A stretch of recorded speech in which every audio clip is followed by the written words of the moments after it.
Bonjour la team, bonjour la famille, comment allez-vous? Bonjour mes semblables, comment allez-vous? J'espère que vous allez bien. Quant à moi, ça va très très bien. Donc après avoir parlé récemment des contrats d'âme, on va toujours continuer dans l'âme. Aujourd'hui, on va parler des familles d'âme, des groupes d'âme et les différents types de relations qui peuvent exister entre des âmes.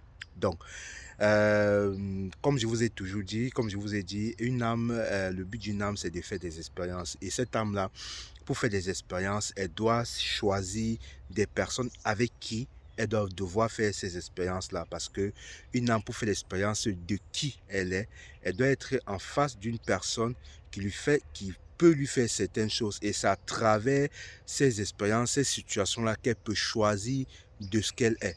Si par exemple, une âme vient s'incarner sur le plan terrestre et qu'elle décide de faire l'expérience du pardon, de savoir ce que c'est que le pardon, cette âme-là, pendant son parcours de vie, va choisir ou bien va signer des contrats avec des personnes qui vont venir faire du mal, des choses atroces. Et c'est en faisant ces choses atroces-là que cette âme-là doit décider ou bien cette âme-là doit choisir de pardonner. Voilà. Donc, comme les familles, tous les âmes avec qui nous sommes font partie de notre collectif d'âmes. Donc, on peut avoir des familles d'âmes. Des familles d'âmes, c'est des personnes autour de nous avec qui on évolue, avec qui on fait notre vie. Ça peut être nos enfants, ça peut être notre femme, ça peut être nos amis, ça peut être même nos bourreaux. Et il faut savoir que tous ceux qui nous font du mal, tous ceux qui nous font des choses difficiles, ce sont des personnes qui nous permettent de grandir, d'évoluer et d'ascensionner. Donc, si vous avez dans votre vie des personnes qui ne sont pas bienveillantes avec vous, qui vous trahissent, qui vous humilient, qui vous font du mal, qui vous jalousent, ce sont ces personnes-là qui sont qui sont des âmes qui vous permettent d'évoluer. Et la plupart du temps, vous faites partie du même groupe d'âmes ou bien de la même famille d'âmes avec ces âmes-là.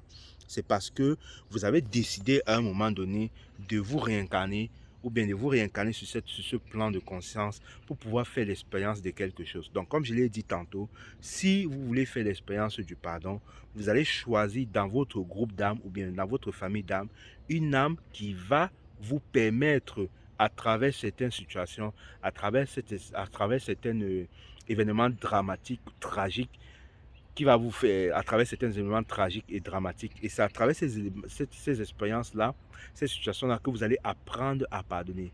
Si dans le cas contraire, la situation pour vous pèse, la blessure est énorme et que vous n'arrivez pas vraiment à guérir de cela, ça veut dire que vous allez créer une charge émotionnelle karmique, ce qui fait que au fur et à mesure, vous allez vous réincarner avec cette âme-là au fur et à mesure que vous allez vous réincarner avec cette âme-là, vous allez toujours vivre les mêmes situations répétitives jusqu'à ce que vous arrivez au pardon. Donc, c'est comme ça que ça fonctionne. Donc, en somme, toutes les personnes qui sont autour de vous, avec qui vous avez un suspens, avec qui vous avez un problème, avec qui vous ne vous attendez pas, ce sont ces personnes-là qui sont à même de vous aider à évoluer rapidement. Même si sur le plan physique terrestre, la relation que vous avez avec cette personne est difficile et que vous ne vous entendez pas, vous croyez que cette personne est votre ennemi, mais sur le plan spirituel, vous faites partie du même groupe d'âmes, vous faites partie de la même famille d'âmes et c'est quelque chose que vous avez décidé dans le plan spirituel de passer par ce chemin-là pour évoluer. Parce qu'il faut savoir que pour pouvoir retourner vers la lumière, on peut passer par l'ombre. On ne peut pas retourner dans la lumière si on ne connaît pas ce que c'est que l'ombre et si on n'accepte pas cette partie obscure d'ombre en nous. C'est comme ça que ça fonctionne. Donc, pour que cette âme-là pour que nous puissions évoluer, parce que nous, les âmes, on souhaite évoluer pour pouvoir retourner dans la lumière, c'est-à-dire le tout, il va falloir que nous vivons certaines expériences et c'est pour ça que nous demandons à ces âmes-là, ces bourreaux-là, ces bourreaux-là de faire ce qu'ils ont à faire pour que nous puissions être dans cette énergie ou bien pour que nous puissions faire l'expérience du pardon. Ça dépend de l'expérience que l'âme a choisi de faire. Peut-être une âme aussi peut décider aussi de faire l'expérience de ce que c'est que la vie, de ce que c'est que être infime. Donc, qu'est-ce qu'elle va faire? Elle va dire, OK, à un moment donné de ma vie, je veux être infime.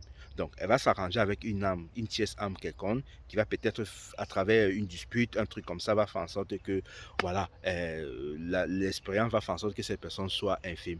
Donc, il faut savoir que dans la vie, tout est juste, tout est parfait, rien n'arrive au hasard.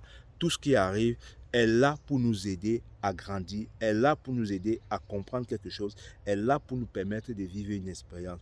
Et c'est la raison pour laquelle je sais que parfois, quand on vit une situation difficile, c'est très, très, très compliqué. Moi-même, quand je vis une situation difficile, avec l'expérience que j'ai, avec cette conscience que j'ai, c'est très difficile pour moi. Mais après, j'essaie de me recentrer dans le cœur et je prends conscience que ce qui arrive a un sens. Peut-être c'est pour un but, je ne sais pas. Mais sur le plan spirituel, il y a des choses qui sont en train de bouger. Donc, il faut savoir que la majeure partie des personnes avec qui vous êtes, que ce soit vos enfants, que ce soit vos parents, que ce soit vos amis avec qui vous avez plus d'affinité, que ce soit vos bourreaux, ceux qui vous trahissent, ceux qui vous humilient, font partie de votre famille d'âme et de votre groupe d'âme. Donc, après, à travers cette famille d'âmes et ces groupes d'âmes, on peut encore distinguer plusieurs catégories d'âmes. On peut distinguer les âmes sœurs. Contrairement à ce qu'on croit, on croit que quand on est une âme sœur, c'est une âme avec qui on a une relation amoureuse. Ce n'est pas le cas. Certes, il peut arriver qu'avec votre âme sœur, une âme avec qui vous avez plus d'affinité, avec qui vous avez plus vous ressentez plus d'amour, même si cette âme-là vous fait n'importe quoi, vous ressentez toujours de la bienveillance et de l'amour avec cette personne. Vous êtes prêt toujours à pardonner cette âme-là, quel que soit ce que cette personne-là vous fait. Directement, c'est des relations d'âmes sœurs. Donc, des âmes sœurs, ce sont des âmes qui ont vécu plusieurs incarnations consécutives ensemble, peut-être même pas consécutives, mais qui ont vécu plusieurs incarnations ensemble. Et parmi ces incarnations, il y a des incarnations où elles ont été soit des maris et femmes, soit des femmes-femmes, soit des hommes-hommes, soit des frères et sœurs, soit des collègues, ouais. Donc, ou soit des sœurs. Voilà. Donc, il faut savoir qu'au fur et à mesure que vous vivez avec la même âme, vous créez une certaine forme d'affinité. Et c'est pour cela qu'à un moment donné, vous devenez des âmes sœurs.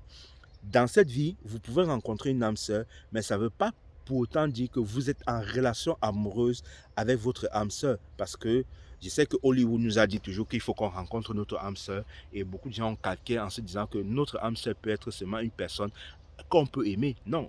Une âme sœur peut être un ami, une âme sœur peut être un de vos parents. Comme moi, mon âme sœur, c'est ma maman.